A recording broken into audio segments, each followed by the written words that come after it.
संतोष देशमुख हत्या प्रकरणामधील साक्षीदार दादा खिंडकर यांना धमकी देण्यात आली आहे। संतोष देशमुख हत्येच्या प्रकरणामध्ये साक्ष देऊ नको आणि ते प्रकरण मिटवून घे असं म्हणत धनंजय देशमुख यांचे साडू दादा खिंडकर यांना धमकी देण्यात आलेली आहे।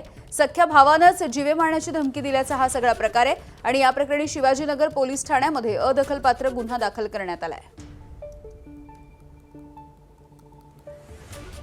विकास माने आमचे प्रतिनिधी आपल्याला याविषयी अपडेट्स देतात। विकास, खरं तर संतोष देशमुख हत्याकांडाचं प्रकरण आतापर्यंत अनेक साक्षीदारांना धमकी आलेल्या आहेत। पुन्हा एकदा अशाच पद्धतीचा प्रकार घडलाय आणि सख्या भावानंच ही धमकी दिली आहे। निश्चितच यामिनी, सरपंच देशमुख हत्या प्रकरणामध्ये साक्षीदार दादा खिंडकर हा प्रमुख आहे याच्यामध्ये, आणि त्याचा भाऊ जो आहे समाधान खिंडकर त्याच्या भावाकडनंच ही धमकी जी आहे ती दादासाहेब खिंडकर याला देण्यात आलेली आहे।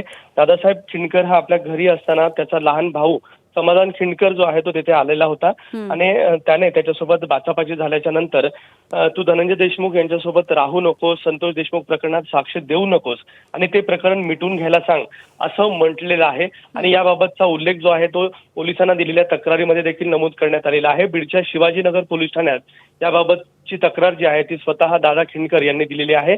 दरम्यान आता या संपूर्ण प्रकरणात पोलीस देखील दखल घेतलेली आहे आणि पुढील तपास शिवाजीनगर पोलीस करत आहे।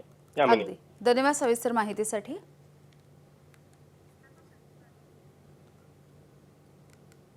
तर संतोष देशमुख प्रकरणामधली ही अपडेट आपण घेतोय। जे प्रमुख साक्षीदार आहे दादा खिंडकर यांना धमकी देण्यात आल्याची माहिती मिळते।